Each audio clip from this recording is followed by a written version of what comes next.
Police Attivi, vous êtes devenu prêtre vaudou. Est-ce que vous allez encore continuer à faire la politique? Pourquoi pas? Pourquoi pas?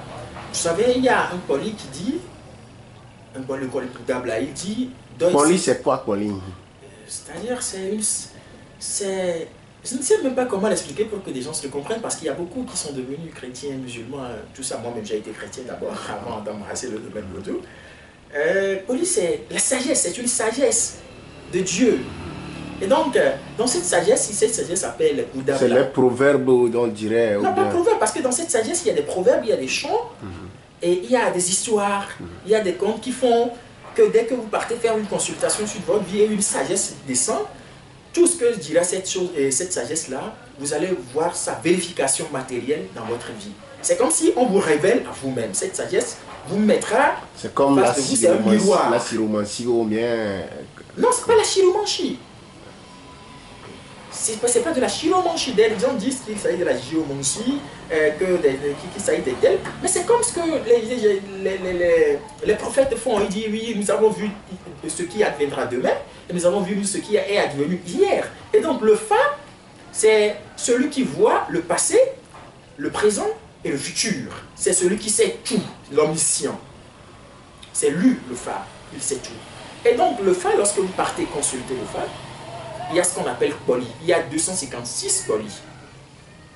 Donc au nom de ces polis, il y a celui que j'appelle Boudabla, qui dit « Edo ese donwa, yowana ». C'est-à-dire, c'est ce que tu as demandé à faire sur terre que tu viendras faire. Tu ne peux venir sur terre faire autre chose. Tu verras ta vie malmenée jusqu'à ce que tu ne reviennes à la raison. Et donc moi, dans mon destin, dans ma destinée, je dois faire la politique. Et je le fais. Donc je ne peux pas changer du jour au lendemain. Et si je change même, peut-être que les divinités vont se liguer contre moi. Donc je ne peux pas changer. Et néanmoins, je ne peux plus raisonner comme je le faisais avant. Et je ne peux plus faire des choses que je faisais avant. Ma compréhension du monde a évolué. Ma compréhension des situations, des événements a évolué. Je ne suis plus alarmiste. Je ne suis plus...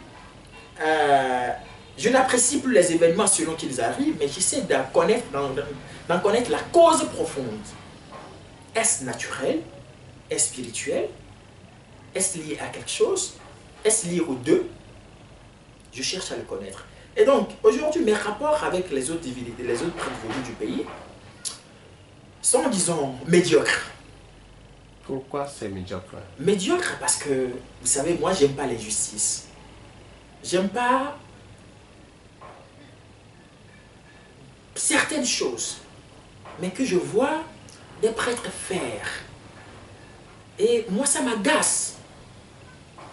Ça m'agace que des gens, plutôt que de faire de la spiritualité, ont préféré rechercher plus l'argent, les honneurs, que le bien-être des gens qui viennent vers eux, ou des brebis qu'on leur a confiées au plan spirituel.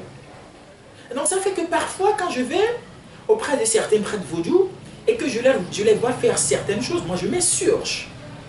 Je donne un exemple. Voilà que quelqu'un dit, plus rien ne va dans ma vie, tout est bloqué. Je ne comprends absolument plus rien. Pour manger, c'est un problème.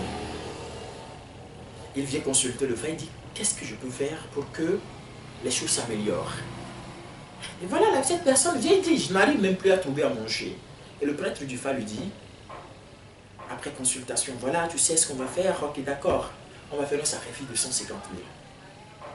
Il faut chercher 100 000 pour qu'on puisse trouver une solution à ton mal. Moi, je dis non. 100 000 pour faire quoi?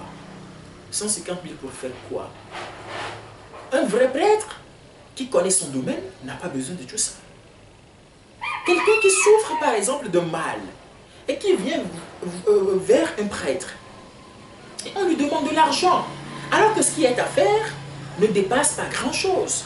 Et voilà pourquoi aujourd'hui la divinité, c'est-à-dire la religion, c'est-à-dire la tradition ou la spiritualité africaine est vouée aux gémonies, n'est plus respectée. Vous voyez? Et puis l'autre chose, c'est que les gens se mélangent les choses, ce qu'ils font. Moi, par exemple, il y a des choses que les prêtres traditionnels font que moi, je ne peux pas faire. Vous partez voir des prêtres traditionnels, votre problème, il est lié peut-être à des esprits. Il y a certains esprits maléfiques qui tourmentent votre vie.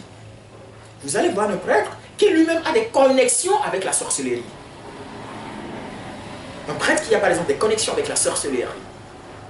Vous allez le voir, il ne va pas chercher à régler votre problème. Hein.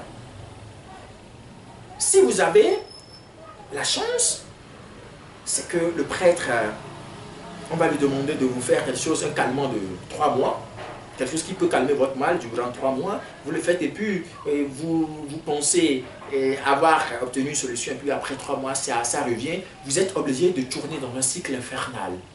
Parce que beaucoup de prêtres sont en train d'associer la sorcellerie et la spiritualité, ce qui ne marche pas. Or, quand vous prenez ce que nous sommes en train de faire, et ce que j'appelle, c'est ce que je mets dans sorcellerie ou magie noire, vous verrez qu'il y a une guerre entre ces deux choses. Mais des gens s'y plaisent. Vous voyez par exemple, il y a des jeunes qui ont tel problème, au lieu d'étudier à fond le problème, voilà, on dit non, ok, il y a tel talisman que j'ai, bon, je vais te le donner, tu me donnes 30 000 parce qu'on a fait, je te donne ce talisman à 30 000. Or, ce jeune-là, il n'a pas besoin de ce talisman. C'est des choses qu'un jeune ne doit pas manipuler. Quelqu'un qui se met très vite en colère ne doit pas manipuler certaines choses. Parce que dès que quelqu'un lui fait un mal, il risque d'aller dire à ce qu'on lui a donné, d'aller tuer cette personne-là ou d'aller faire du mal à telle personne. Et vous voyez que nous plongeons tout le pays, nous plongeons le monde dans un chaos total. Si tout le monde doit détenir des choses qui tuent, c'est que c'est grave. Les gens ont des problèmes. Ils ont tel problème. Alors, entrez au fond du sujet. Par exemple, quelqu'un qui me dit, bon, voilà que ma femme et moi, ma femme et moi, ou bien je suis avec une femme depuis un moment, mais entre nous, c'est la guerre perpétuelle, ça ne marche pas, ça ne tel pas. Mais si vous partez voir des gens, ils vont vous dire, ok, d'accord, vous savez ce qu'on va faire, on va attacher spirituellement cette femme-là. Pour que tout ce que vous puissiez dire, qu'elle puisse s'y plier et le faire. Or, moi, je vais plutôt rechercher la compatibilité entre vous-même et cette femme. Est-ce que vous êtes compatible? Parce qu'il y a cela, il y a la compatibilité spirituelle. Est-ce que vous êtes compatible? Peut-être même que le mal qui vous ronge est lié à une divinité du côté de la femme. Peut-être que la femme est née d'une divinité d'un Umami, par exemple. Et vous ignorez l'existence de cette divinité. Il va vous tourmenter jusqu'à ce que vous preniez conscience de lui. Mais au lieu que les prêtres fassent ce vrai, véritable travail-là, non. Ils préfèrent vendre des fétiches. Ils préfèrent distribuer des fétiches au nom de l'argent. Et ce n'est pas correct. Ce n'est pas bon. Ce n'est pas de bon augure pour ce pays-là. Voilà pourquoi je dis que mes rapports sont médiocres avec beaucoup de prêtres. Et quand je prends un peu le domaine politique, je dis, et vous allez voir que beaucoup de prêtres ont pactisé avec le pouvoir en place pour endormir les Togolais ou pour perpétuer la souffrance collective. Beaucoup de prêtres ont fait cela. J'étais parti récemment chez un prêtre vaudou et la natte sur laquelle le prêtre vaudou fait sa consultation du Fa est une natte d'un parti politique, UNIR.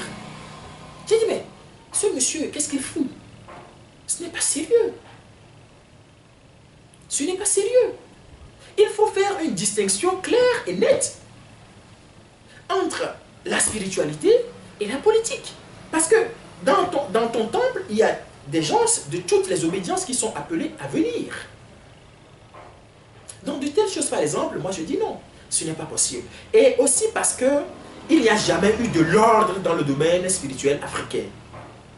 Tout le monde se lève et du jour au lendemain devient tel. Ou parce que tel a fait, il a essayé telle activité qui n'a pas marché, il a essayé telle autre qui n'a pas marché, alors il se dit, bon, dès que je vais aller chercher 2 ou 3 fétiches quelque part, à 150 000 c'est fini, je peux devenir prêtre vaudou et moi aussi je vais commencer par faire des choses aux gens. Mais nous sommes en train de plonger la société togolaise, la société africaine, dans un chaos total. Ce n'est pas bon.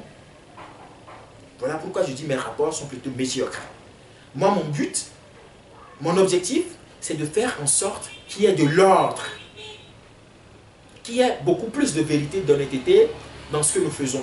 Que les gens ne suivent pas l'argent, mais qu'ils travaillent plutôt pour le bien-être des autres et pour la postérité, pour que les générations à venir puissent bénéficier d'un environnement sain. Donc, voilà un peu ce que je peux vous dire, M. Fondial. Merci beaucoup, M. Folissia TV.